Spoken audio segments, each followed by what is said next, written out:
What's going on, everybody? This is dkdynamite, and today we're going to be talking about the new DLC weapons within Black Ops 4, the SWAT and the Daemon. Now, I threw in a little bit of a mix between some core and hardcore gameplay on Search and Destroy as well as Free For All. So let's start off with the SWAT, which is officially my new favorite weapon over the ICR. So this is a fully automatic version of the SWAT that we saw from Black Ops 2. And the iron sight on this one is obviously 10 times better. It's actually amazing, and I only really run an optic or an ELO when I'm playing Blackout, since obviously in Blackout you have a lot of long range gunfights, the map is huge, that's where the ELOs really come in handy. But in multiplayer, most of the maps, if not all of them, are really medium sized. You don't have too many large maps, so there's not really a need for a sight on it. You can't even use an ELO sight in multiplayer when it comes to the SWAT, so I may run a reflex, may just stick with the iron sight. It doesn't really matter. But in terms of my setup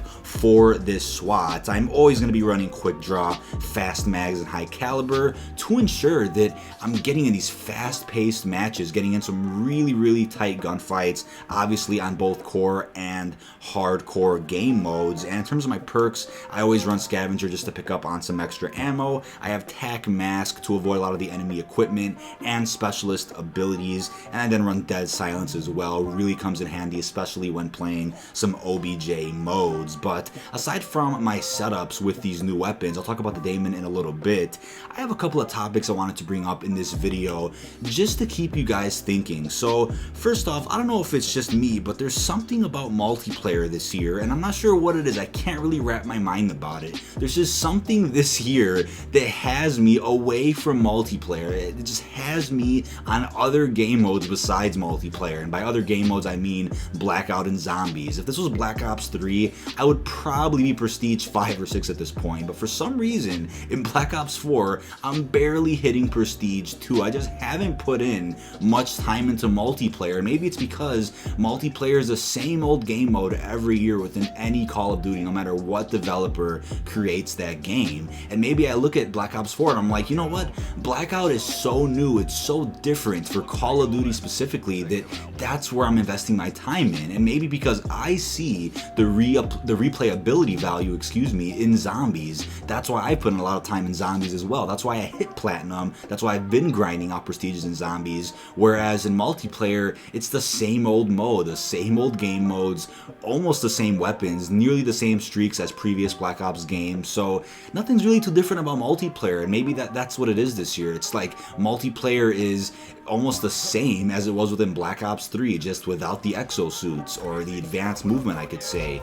And I don't know if you guys feel the same way, but like I said, with Black Ops 3 I was all in it, maybe because that was the only multiplayer, quote-unquote multiplayer mode besides Zombies, while this year we have Battle Royale, this insane mode with over 100 players, solos, duos, and quads. We have the character missions, obviously the new DLC weapons are available in Blackout, so we can have fun with those as well. Maybe that's what it is, but let me know in the comment section if you guys feel the same way. And another thing too is none of multiplayer really matters anymore. I don't know if you guys feel like that, but prestiging really doesn't matter. The viewership just isn't there, whereas the viewership is pretty much there for Blackout and Zombies, even though the viewership for those modes is even declining. But multiplayer kind of has a short end of the stick, maybe not in terms of bonus content and these operations and tiers, but in terms of community interaction and viewership and hype.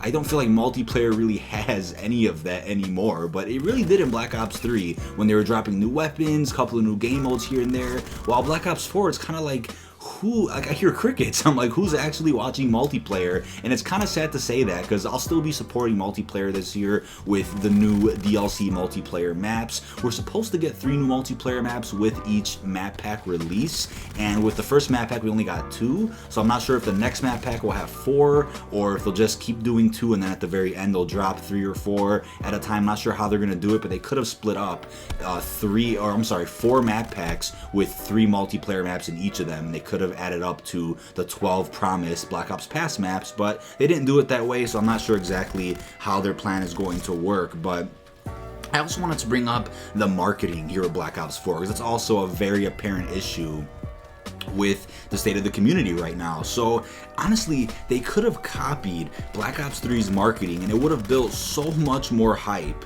than we have right now. But I do understand the new strategy they're going with, since it seems like we're going to be having seasonal events that last about 60 to 70 days. So we could potentially see 4 to 6 seasonal events by the time the next Call of Duty releases. Now, if that's how they're going to do it, and they'll have one trailer for each new operation with the introduction of new weapons, cosmetics, possibly Black Ops Pass content alongside that, like we had with Operation Absolute Zero. We got the release of Dead of the Night and the new multiplayer maps. Not sure if that's how they're going to do it, but if they are going to go that route, then at least stick with some of the teasers and some of those old strategies they used with Black Ops 3, where you had little clips here and there on Instagram, little teasers on Facebook, little promo pictures here and there. If they're not going to do those overview trailers anymore, where you have David Vonderhaar, Jason Blundell, Craig Houston all sitting down talking about the new content, then at least tease it a little bit more to still give us that level of depth that creates the hype that the community once had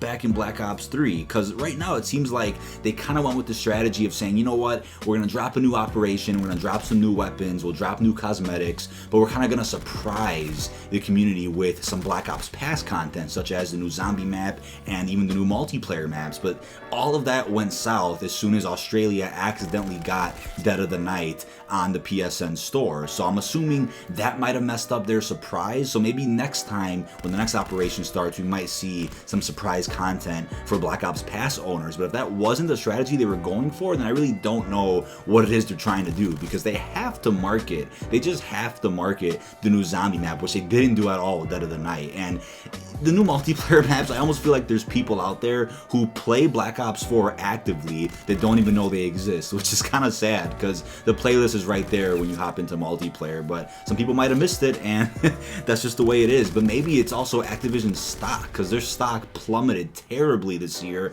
after a bunch of bombs in some of their IPs, and Black Ops 4 is obviously one of them. Somehow it just didn't perform as well as they needed it to. So maybe because of their stock dropping, they're also kind of cutting corners here with some of their marketing teams. But I'm not sure exactly what is going on behind the scenes. Now, other than that, moving on to the Damon SMG, it's kind of like a cross between the Pharaoh and the Chicom CQB. The Pharaoh was, of course, an SMG in Black Ops 3, while the Chicom was an SMG from Black Ops 2. Now, the iron sight isn't terrible when you're up close to somebody, but a sight could make all the difference between getting that kill or choking a couple of shots. Once again, it's a burst weapon, and I personally love the ELO, and I will rock this in both multiplayer and Blackout. So yes, the ELO is available for the Damon in multiplayer, and really helps out because this weapon could shoot pretty far. You could consider this a long-range SMG in most cases. You can pull off the shots as long as you're accurate, but once again, the ELO will make all the difference, while the iron sight's kind of a hit or miss. Now, I do feel like the weapon runs out of ammo fairly quickly, hence why both hybrid mags and fast mags are a must for this SMG, just to ensure you have that quick-paced,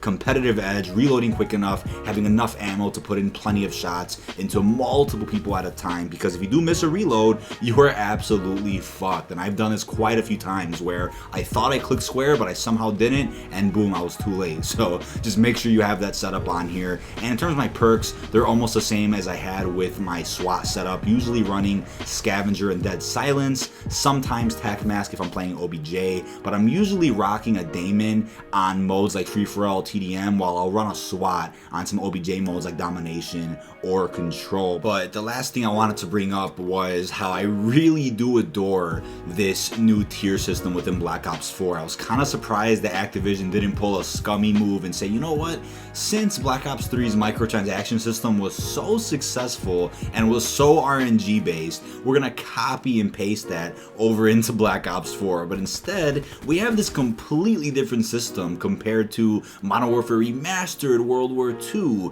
where it's all based on in-game time. The only pay-to-win feature with these operations is if you bought the tiers that you needed in order to unlock some DLC weapons, but the amount of time it takes to grind these tiers isn't all that bad. I'm talking without double tiers, without any of these bonus tier systems within within Black Ops 4 where you can get these tier skips and all this different shit across the different modes. You can unlock these tiers pretty damn quickly as long as you put in the time. So if you really want those weapons, you're gonna get them. As long as you put in just a couple of hours a day for a couple of weeks, you can unlock all of the tiers. And once again, with the tier skips you pretty much get for just playing the game, you're gonna only have to grind about 2/3 of the tiers a part of this operation, while a third of them will pretty much be given to you because of the tier skips, which I think is really nice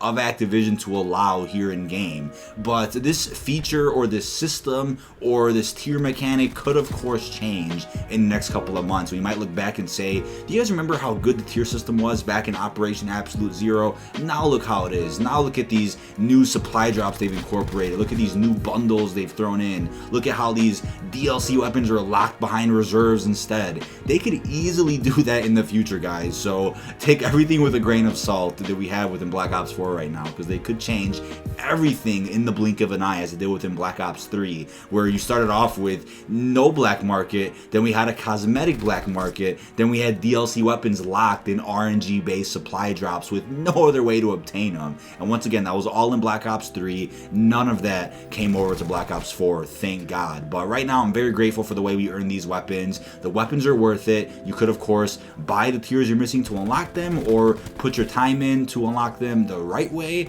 or you could just enjoy them in Blackout if you're not a multiplayer person. You'll still go up tiers while you play Blackout, of course. And once again, the weapons are really fun to use in Blackout. I did throw in a couple of clips here on screen of both the SWAT and the Daemon just going in here in Battle Royale. Absolutely phenomenal weapons. But that's about it. Let me know what you think of everything down below in the comments section. I thought I'd bring up a couple of points that I've been thinking about over the past couple of days, along with showcasing the new DLC weapons within Black Ops 4. I'm assuming the next set of DLC weapons will probably drop with the next operation. If not, then we'll probably see a surprise release of new weapons in the next couple of weeks. I'm not sure how they're going to handle DLC weapons this year. We still haven't seen these weapons in Zombies, which I'm kind of upset about, because Blundell originally stated that it is now easier for them to incorporate DLC weapons within Zombies, whereas in Black Ops 3 it was kind of a pain in the ass. The way the game was built really didn't allow for that kind of inclusion when it came to DLC weapons. But since